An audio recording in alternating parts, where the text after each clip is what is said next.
बिस्मिल्लाहिर्रहमानिर्रहीम। अस्सलाम वालेकुम नाज़रीन, आप यूट्यूब चैनल देख रहे हैं। मैं इमरान खान हूँ। मैंने जो आखिरी वीलॉग किया था वो 10 मई 2023 को किया था और आज जो है वो 30 जनवरी 2024 है। यानी इतनी लंबी छुट्टी के बाद दोबारा आपसे बात हो रही है। तब मैंने आपसे अर्ज किया था अपने आखिरी वीलॉग में कि जब आप इस वीलॉग को सुन रहे होंगे तो मैं पकड़ा जा चुका होऊंगा और मेरे लिए आप दुआ कीजिएगा। आप सबकी दुआओं का बहुत शुक्रिया। मुझे बहुत सारी बातें आपके साथ करनी है, बहुत सारी चीजें आपके साथ शेयर करनी है। कुछ चीजें शायद मैं कर पाऊं, कुछ चीजें मैं वक्त आने पे शेयर करूंगा और सही फोरम पे शेयर करूंगा। लेकिन आगे बढ़ना चाहिए और हमें अभी इस वक्त जरूरत है अपडेट करने की। मैं आप सबसे मादरत चाहता हूं कि एक बड़ी लंबी छुट्टी थी, बहुत सारा काम मैं नहीं कर पाया। स्पेशली मुझे अफसोस रहेगा कि जो कुछ फलस्तीन में हुआ, गजा में, उसको मैं रिपोर्ट नहीं कर पाया। मैंने और दोस्तों को भी कहा, उसका मुझे बहुत दुख है और इंशाल्लाह आने वाले दिनों में मैं रिपोर्ट करूंगा। और उसके अलावा पाकिस्तान के अंदर बहुत सारी चीजें इस बीच में बदल गई, बहुत सारी चीजें तब्दील हो गई और बहुत सारी चीजें पहले से ज्यादा आगे बढ़ गई, बहुत सारी चीजें कुछ पीछे चली गई। लेकिन इन सारी चीजों का अहाता एक वीलॉग में नहीं किया जा सकता। आज की सबसे बड़ी और सबसे इंपॉर्टेंट खबर है इमरान खान साहब की सजा। इमरान खान और शाह महमूद कुरैशी, जिनमें एक साबिक वजीर आजम है और एक साबिक वजीर खारजा है, उन दोनों को 10-10 साल की सजा दे दी गई है। और एक्चुअली ये खबर पूरी दुनिया के अखबार में अब छप रही है। मेरे सामने बहुत सारे अखबार खुले हुए हैं। ये इंटरनेशनल मीडिया है, वॉशिंगटन पोस्ट हो, द गार्डियन हो या द टाइम मैगजीन हो, बाकी मैगजीन हो, आलमी जितने जरीदे हैं, अल जजीरा है, वहां पे इसको छपा है, बीबीसी, CNN सबने इसको रिपोर्ट किया है। दुनिया का कोई ऐसा काबिल जिक्र मीडिया नहीं है जिसने इस खबर को ना दिया हो। ये एक बहुत बड़ी खबर है, आलमी सतह पे इसको उठाया गया है। तो आप अंदाजा कर लीजिए कि आलमी सतह की खबर है। इमरान खान को सजा हो जाना ये कोई छोटी बात नहीं है। पाकिस्तान तहरीक इंसाफ के बानी चेयरमैन और पाकिस्तान तहरीक इंसाफ के सरबराह साबिक वजीर आजम इमरान खान साहब को साइफर के केस में सजा दी गई। ये साइफर क्या है, इसका केस कैसे बना, इस केस का ट्रायल कैसे चला, इमरान खान साहब को किन हालात में सजा दी गई, इसके बारे में मैंने बात की है कुछ उन सहाफियों से भी। एक तो मैंने सारी टाइमलाइन इकट्ठी की है, मैं इस पे पहले भी काम करता रहा हूं, और मैंने कुछ सहाफियों से बात की है जिनमें एहतशाम अब्बासी साहब और साकिब बशीर साहब का खास तौर पर मैं नाम लेना चाहूंगा। और इनसे जो मैंने इंफॉर्मेशन कलेक्ट की, क्योंकि ये उस हेयरिंग में मौजूद थे, ये वो तमाम चीजें सुन रहे थे, ये उन तमाम चीजों का जायजा ले रहे थे और उन तमाम चीजों को रिपोर्ट कर रहे थे। तो जो चीजें मैं आपको बताऊंगा उसमें इन दोनों का खसूसी तौर पे मैं शुक्रिया अदा करता हूं। खासतौर पे मैंने कुछ वकला से भी बात की है, कुछ दीगर लोगों से बात की है, तो बहुत सारी चीजें बड़ी क्लैरिटी के साथ मैं आपके सामने रखता हूं। साइफर एक्चुअली एक ऐसे डॉक्यूमेंट को कहते हैं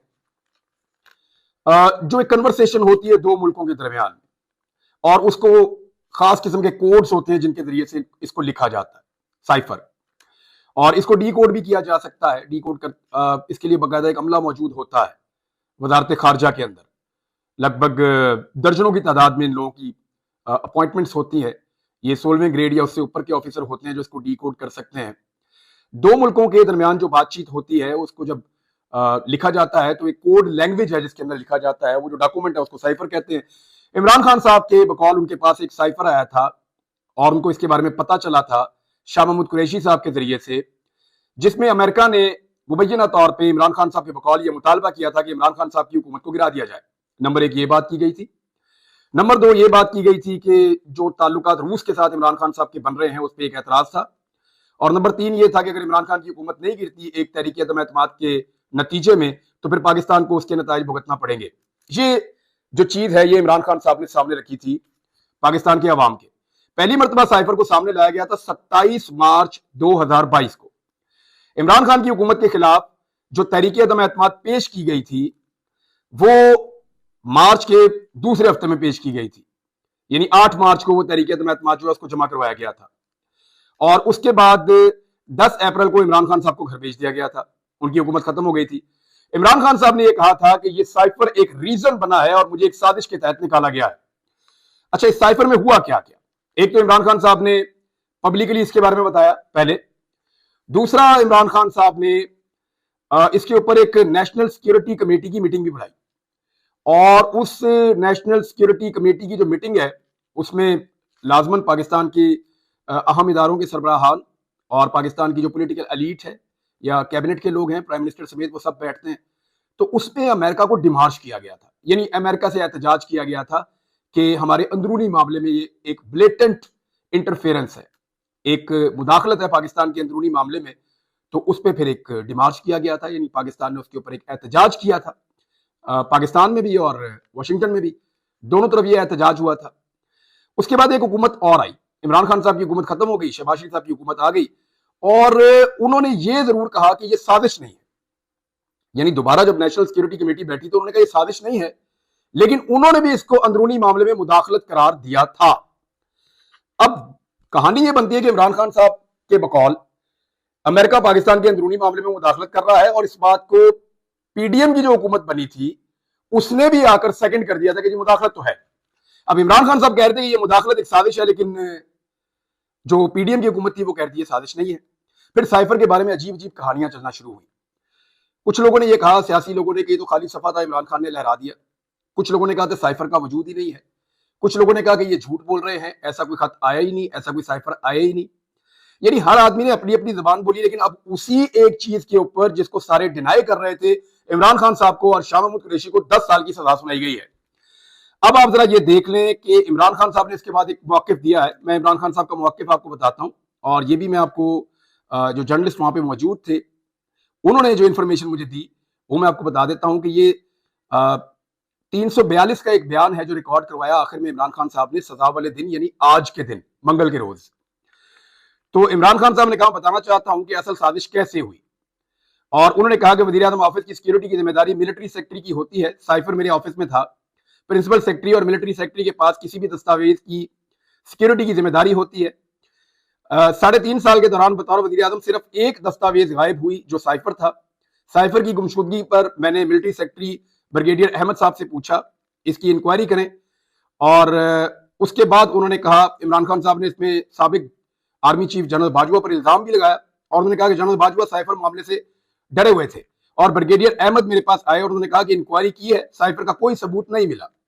2 करोड़ 30 लाख वोटों से मुंतखब वजीर आजम को निकाला गया। इतने वोट इमरान खान साहब ने कहा कि मैंने लिए थे और मुझे निकाल दिया गया। इस साजिश में इमरान खान साहब के बकौल वो कह रहे हैं कि साबिक आर्मी चीफ जनरल बाजवा और डोनाल्ड लू शामिल थे। कोई भी वजीर आजम होता तो इस साजिश के खिलाफ आवाम में चला जाता, मैंने भी वही किया। और उसके बाद उन्होंने कहा कि शहबाज शरीफ और नवाज शरीफ जो हैं उनको फिर लाया गया, उनकी हुकूमत बनाई गई, हुसैन हक्कानी को हायर किया गया। हुसैन हक्कानी ने हमेशा अमेरिका में पाकिस्तान के खिलाफ लॉबिंग की है, पाकिस्तान आर्मी के खिलाफ लॉबिंग की है। मेमोगेट स्कैंडल में आसिफ अली जरदारी को रेस्क्यू किया था। मुझे गिराने के लिए हुसैन हक्कानी ने अमेरिकी हुकूमत से लॉबिंग की। मेरी हुकूमत गिराने के लिए हुसैन हक्कानी को $35,000 दिए गए। हुसैन हक्कानी से ट्वीट करवाई गई कि इमरान खान अमेरिका के खिलाफ है, जबकि उस वक्त के आर्मी चीफ जनरल बाजवा अमेरिकी हामी हैं। हुसैन हक्कानी ने जनरल बाजवा के कहने पर मेरे खिलाफ लॉबिंग की है, ये इमरान खान साहब ने इल्जाम लगाया। और उन्होंने कहा कि उसके बाद हमारे इत्तेहादियों को तोड़ा गया, और उसके बाद इमरान खान साहब ने कहा कि मैंने जनरल बाजवा से राब्ता किया और उनको आगाह किया। उन्होंने कहा ऐसा कोई मंसूबा नहीं है, और मैंने उनको ये आगाह किया कि ये सब कुछ किया जा रहा है। यानी इमरान खान साहब ने उस वक्त, क्योंकि वो उस वक्त वजीर आजम थे, तो उनके बकौल वो राब्ते में थे। फिर उसके बाद असद उमर, शाह महमूद कुरैशी और परवेज खटक शामिल थे। एक कमेटी भी बनाई गई, इमरान खान साहब ने कहा। लेकिन इमरान खान साहब के बकौल उनको एक धमकी दी गई कि 12 साल के लिए अंदर कर दिया जाएगा उनको, और ये धमकी उनके बकौल और शाह महमूद कुरैशी साहब ने ये वहां पे इस ट्रायल के दौरान क्लेम किया कि ये धमकी जो है, और ये रिपोर्ट भी हुई है, सोशल मीडिया पे भी रिपोर्ट हुई है, और मुझे क्योंकि जर्नलिस्ट हैं, क्रेडिबल जर्नलिस्ट हैं, वो ये बात कर रहे हैं, तो मैं आपको ये बात सुना देता हूँ। उन्होंने कहा जी कि जनरल बाजवा ने मुझे धमकी दी थी कि अपनी सिमत दुरुस्त करो वरना 12 साल के लिए अंदर चले जाओगे। अच्छा, उसके बाद जी वो कह रहे हैं कि रूस के दौरे से कबल मेरी जनरल साहब से बात हुई थी, ये दौरा बहुत अहमियत का हामिल था। जनरल साहब ने मुझे यकीन दिलाया कि रूस से दौरे से मुताल्लिक तमाम कमांडर से बात हुई है। 3 दिन बाद जब रूस से वापस आया तो शाह महमूद कुरैशी ने मुझे साइफर के पैगाम से आगाह कर दिया। मेरे लिए हैरानकुन बात थी। अच्छा, अब ये सारी वही चीज है जो इमरान खान साहब पहले बताते रहे हैं। अब आ जाए आप इस बात के ऊपर कि 22 और 23 मार्च को इस्लामाबाद में ओआईसी कॉन्फ्रेंस थी। ओआईसी कॉन्फ्रेंस खत्म होने पर मैंने अवाम को साइफर के बारे में बताने का फैसला किया, और अब बात वहीं आ जाती है जहां पे इमरान खान साहब ने पब्लिक को पब्लिकली बताया कि एक धमकी आई है। उस वक्त इमरान खान साहब ने मुल्क का नाम नहीं लिया था गालिबन, उन्होंने कहा था एक धमकी आई है और मेरी हुकूमत गिराने के लिए एक साजिश की जा रही है। ये इमरान खान साहब का जो है वो एक क्लेम था। अच्छा, इमरान खान साहब ने कहा कि मैं अवाम के पास जाना चाहता हूं। इस वक्त मईशत डूब रही थी, महंगाई रिकॉर्ड 38% पर थी, ग्रोथ रेट 6.17% से गिरकर मनफी में चली गई। ये इमरान खान साहब की हुकूमत गिरने के बाद मईशत के साथ क्या हुआ, इस पर हम एक अलग वीलॉग करेंगे। मैं आपको कंपैरेटिव एनालिसिस बताऊंगा जो आपको भी अब पाकिस्तान का मीडिया अनफॉर्चुनेटली नहीं बता रहा, बहुत सारे और बखेड़े हैं उनमें वो फंसे हुए हैं। हम आपको बताएंगे कि इमरान खान साहब इकोनॉमी को कहां छोड़ के गए थे और पीडीएम की जो हुकूमत है नवाज शरीफ साहब की, शहबाज शरीफ साहब की वजारत उज़्मा में, वो इकोनॉमी को कहां छोड़कर गई है। भारत इमरान खान साहब को 10 साल की सजा सुना दी गई है। ये सजा किस तरीके से सुनाई गई, इस पे जब मैंने फैक्ट्स इकट्ठे किए तो कुछ हैरत अंगेज चीजें हैं जो मेरे सामने आई। एक तो ये है कि 15 अगस्त को इमरान खान साहब को जब गिरफ्तार किया गया तो 5 अगस्त को वो गिरफ्तार हुए और उसके बाद इमरान खान साहब की गिरफ्तारी डाल दी गई साइफर केस में भी। उनको गिरफ्तार किया गया था तोशाखाना केस में। जब तोशाखाना केस में जमानत हुई इमरान खान साहब की, तब मालूम हुआ अगस्त के बिल्कुल आखिर में कि एक्चुअली इमरान खान साहब की गिरफ्तारी डली हुई है पहले से ही साइफर वाले मुकदमे में भी। और उसके बाद इमरान खान साहब का ट्रायल शुरू होता है। पहले ये ट्रायल जो है उसको इन कैमरा रखा जाता है और उस ट्रायल के अंदर जिस तरह से जेल में ट्रायल हुआ उसको चैलेंज किया गया हाई कोर्ट के अंदर। हाई कोर्ट ने कहा कि जेल में ट्रायल जो भी हुआ है 29 अगस्त से 21 नवंबर तक उसको कलअदम करार दिया जाता है, इसलिए कि वो इंसाफ के तकाजों के मुताबिक नहीं हुआ, जो ड्यू प्रोसेस है लॉ का उसके मुताबिक नहीं हुआ, वो कलअदम हो गया। और उसके बाद दोबारा हाई कोर्ट ने एक मरतबा फिर यह हुक्म दिया कि जो 13 दिसंबर के बाद से लेकर 9 गवाहान के बयान कलमबंद किए गए थे या उनके बयान लिए गए थे, वो बयान भी कलअदम करार दे दिए हाई कोर्ट ने। और वो इसलिए दे दिए कि वो भी इन कैमरा किए जा रहे थे, तो इसकी कोई गुंजाइश नहीं है। एक ओपन ट्रायल का कहा गया कि ओपन ट्रायल किया जाए इमरान खान साहब का। अब शुरू होता है ओपन ट्रायल। इस ओपन ट्रायल के अंदर 3-4 गवाहियां बड़ी इंपॉर्टेंट है, उनमें एक गवाही जो है आजम खान की भी है। 4 चीजें हैं जो लोग ये रिपोर्ट करते रहे हैं साइफर का केस, उनके मुताबिक 4 चीजें, 4 इंपॉर्टेंट चीजें, वो चारों मैं आपको बता देता हूं। नंबर 1, जो इमरान खान साहब पे बड़े इल्जाम हैं वो आपके सामने रखता हूं, फिर मैं आपको बताता हूं कि इस पे सहाफियों की राय क्या है या वकला की राय क्या है। नंबर 1, साइफर जो है वो इमरान खान ने जो लहराया पेपर जलसागाह के अंदर 27 मार्च को, वो साइफर था, लिहाजा ये एक गलत हरकत है। पहला तो एलिगेशन ये हो गया। दूसरा एलिगेशन ये है कि साइफर का जो कंटेंट है इमरान खान साहब ने उसको पब्लिक कर दिया। 2 इल्जाम हो गए। तीसरा ये हो गया कि इमरान खान साहब ने साइफर को वापस करना था, उन्होंने साइफर को गुम कर दिया। 3 एलिगेशन हो गए। चौथा एलिगेशन लगा कि उसको इमरान खान साहब ने मिस यूज किया है साइफर को।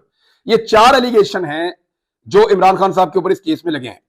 अब जो लोग इसको रिपोर्ट कर रहे थे, 2 साहबियों को मैंने नाम लिए, मैंने कुछ और से भी बात की है जो लोग कोर्ट्स को कवर करते हैं, तो उन लोगों का ये कहना है कि जनाब ये जो 4 इल्जामात हैं ये चारों में से एक भी साबित नहीं हुआ। नंबर 1 ये है कि आजम खान साहब के स्टेटमेंट के ऊपर पहले इंसार किया गया। आजम खान प्रिंसिपल सेक्रेटरी थे इमरान खान साहब के जब इमरान खान साहब प्राइम मिनिस्टर थे। उनके एक बयान के ऊपर इंसार किया गया कि उन्होंने कहा कि इमरान खान ने जलसागाह में साइफर की कॉपी लहराई है, साइफर को लहराया, साइफर दिखाया। अब थोड़े दिन पहले वो अपने बयान के अंदर इसको बदल गए और उन्होंने आकर कहा कि नहीं, मुझे नहीं पता कि उस कागज के अंदर क्या था, मैं नहीं जानता कि वो साइफर था या कुछ और था। तो ये जो चीज है ये एक डिफरेंट चीज हुई है। और ये जो एलिगेशन है कि वो साइफर था या खाली सफा था या कुछ और था, इसके ऊपर अब कोई सबूत, क्योंकि अदालत ने सबूत के ऊपर सजा देनी है, कोई सबूत या कोई ऐसी सॉलिड चीज मौजूद नहीं है। दूसरा, साइफर का कंटेंट पब्लिक कर दिया, यानी क्या वाकई जो इमरान खान साहब ने कहा उस साइफर के अंदर वही लिखा हुआ था? अभी तक किसी भी गवाह ने यह बात कंफर्म नहीं की, बकौल इन सहाफियों के किसी भी गवाह ने यह बात कंफर्म नहीं की कि साइफर के अंदर जो लिखा हुआ था इमरान खान ने वही बोला, और वो कंटेंट को कंफर्म कर रहे हैं। क्योंकि कंटेंट कंफर्म होगा तब यह डिटरमिन होगा कि इमरान खान ने वही कंटेंट पब्लिक किया या नहीं किया। दूसरा उन्होंने ये कहा। तीसरा, वो कहते हैं साइफर को वापस करना था, तो इमरान खान साहब ने उसका एक जवाब दिया, वो मैंने आपको भी बता दिया। उन्होंने कहा कि मेरी जिम्मेदारी नहीं थी, मेरे ऑफिस के अंदर जो स्टाफ मौजूद था, चाहे वो प्रिंसिपल सेक्रेटरी हैं चाहे वो एमएस हैं, ये उनकी रिस्पॉन्सिबिलिटी थी और उन्होंने देखना था डॉक्यूमेंट्स के हवाले से। और ये एक ही डॉक्यूमेंट है जो 3.5 साल के अंदर मिसप्लेस हुआ, इसके अलावा और कुछ नहीं हुआ। तो मिस यूज साइफर का तो तभी होता है जब ये ऊपर वाले आपके चीजें जो हैं ये दुरुस्त साबित हो जाती। तो ये चारों एलिगेशन हैं जो लोग इसको रिपोर्ट करते हैं, उन्होंने कहा बहुत अजीब लगा। अब आ जाए उस टाइमलाइन की तरफ, इस केस को कितनी उजलत में और किस तरीके से चलाया गया। नंबर 1 तो यह है कि इमरान खान साहब के वकला की ताखीर की वजह से मामला आगे रुका हुआ था और उस पे जो जज साहब थे, जज साहब ने यह किया, जज अबुल हसनात साहब, उन्होंने यह किया कि मौका दे दिया सरकारी वकला को कि वो इमरान खान साहब का डिफेंस करें। और इस पे इमरान खान साहब ने और शाह महमूद कुरैशी साहब ने दोनों ने प्रोटेस्ट भी किया। लेकिन अब ये सहाफियों का कहना है कि हमें पता चला अचानक कि हम इसको एक्सपेक्ट नहीं कर रहे थे कि ऐसा होगा। वो कहते हैं हमें अचानक पता चला कि गवाहान के ऊपर जिरा हो रही है और वो जिरा कर रहे हैं सरकारी वकला, और पाकिस्तान तहरीक इंसाफ के वकला को मौका नहीं मिल रहा। फिर पाकिस्तान तहरीक इंसाफ के वकला भी आ गए अगले दिन, और उन्होंने आकर कहा अदालत में कि जी हम इस अदालत के ऊपर अदम एतमाद करते हैं, हमारी मौजूदगी में कैसे सरकारी वकला जिरा कर सकते हैं। तो जज साहब ने दोबारा सरकारी वकला को ही मौका दिया, ये कहते हुए कि क्योंकि आपने मेरी अदालत में अदम एतमाद कर दिया है, लिहाजा आप मेरी अदालत में अब जिरा नहीं कर सकते। मुझे जो इंफॉर्मेशन मिली उसके मुताबिक ये है। अब सरकारी वकला जिरा कर रहे हैं, इमरान खान साहब के वकला खड़े हैं। ये क्योंकि मैंने बार बार कंफर्म किया कि क्या ये सच है कि इमरान खान साहब के वकला की मौजूदगी में सरकारी वकला जो है वो जिरा कर रहे थे गवाहान से, हालांकि यह हक इमरान खान साहब के वकला का होना चाहिए था। इस पे इमरान खान साहब ने और शाह महमूद कुरैशी साहब ने तहरीरी तौर पर प्रोटेस्ट भी किया और इसके बारे में कहा भी। तो इस पे मुझे कंफर्म किया गया कि ऐसा हुआ, और जब इमरान खान साहब के वकला ने बार बार इंटरप्शन की तो जज साहब उठकर चले गए। जज साहब एक दूसरे कमरे में गए, 3 सहाफियों को पैगाम आया कि आपसे एक बात करनी है, जरा काम है, आप साइड पे आ जाएं। 3 सहाफियों को दूसरे कमरे में पहुंचाया गया और सरकारी वकील भी दूसरे कमरे में पहुंचे, और साथ ही साथ गवाहान को वहां पे जिरा करना शुरू कर दिया गया। और अचानक पुलिस आती है, इमरान खान साहब को और शाह महमूद को कहती है कि आप उस कमरे में आ जाएं, वहां पे जो है वो जिरा हो रही है और कानून की कार्रवाई आगे बढ़ रही है। इमरान खान साहब ने जाने से इनकार कर दिया, जबकि शाह महमूद कुरैशी साहब वहां पे चले गए कि वन साइडेड कार्रवाई ना हो जाए। तो इस तरह से ये जिरा मुकम्मल की गई है। इसकी वैसे कोई मिसाल तो नहीं मिलती, बहुत उजलत में बड़ा स्पीडी किस्म का, तूफानी किस्म का ये ट्रायल हुआ है इमरान खान साहब का, लेकिन इसमें बहुत सारे लकूनाज रह गए हैं। मैंने जिन कानूनी माहिरीन से बात की या मैंने जिन रिपोर्टर से बात की, उनके मुताबिक इसमें इतने ज्यादा कानूनी सुकम है कि इस केस के अंदर इमरान खान को ये सजा है ये फौरी तौर पे मनसूख हो जाएगी, मुअत्तल हो जाएगी। सजा कैसे सस्पेंड होगी, इसमें 2 चीजें होंगी। पहले इमरान खान साहब की सजा सस्पेंड होगी और उसके बाद इमरान खान साहब की जमानत होगी। ये दावा किया है मेरे जराये ने, जो रिपोर्टर्स भी हैं और जो कानूनदान भी हैं। उनका ये कहना है कि ये 1-1.5 महीने का प्रोसीजर ज्यादा से ज्यादा लग सकता है, लेकिन ये केस ठहरेगा नहीं। और जो आईनी माहिरीन है, कानूनी माहिरीन है, स्पेशली जो इस किस्म के केसेस को जानते हैं, जब मैंने उनसे बात की, उन्होंने कहा जी ये जो जज साहब है ना, इन्होंने इमरान खान साहब पे बहुत बड़ा एहसान किया है। मैंने कहा जी वो कैसे, इन्होंने तो सजा दी थी 10-10 साल की, पूरी दुनिया के अखबार में छप गया। उन्होंने कहा जी एहसान ऐसे किया है कि इतनी कमजोर सजा दी है और इतनी गलतियां छोड़ दी इस बुनियादी मुकदमे में कि ये जब भी किसी फोरम पे जाएगा ये उड़ जाएगा, यानी ये बचेगा ही नहीं, ये रहेगा ही नहीं। पाकिस्तान तहरीक इंसाफ ने फौरी तौर पर अपने तमाम कारकुनों को पुरअमन रहने की हदायत जारी की है। उन्होंने हर किस्म के एहतजाज से गुरेज करने का कहा है और उन्होंने कहा है कि आप पूरा का पूरा फोकस रखें 8 फरवरी को इंतखाबात में वोट डालने पर। यानी किसी भी साने से बचने के लिए बेहतर यह है कि कारकुन अपने घर में रहें और अपनी आवाज उठाएं और वोट के जरिए से अपना हक इस्तेमाल करें, और वोट के जरिए से जो वो तब्दीली लाना चाहते हैं, जो भी करना चाहते हैं, वो उसको करें।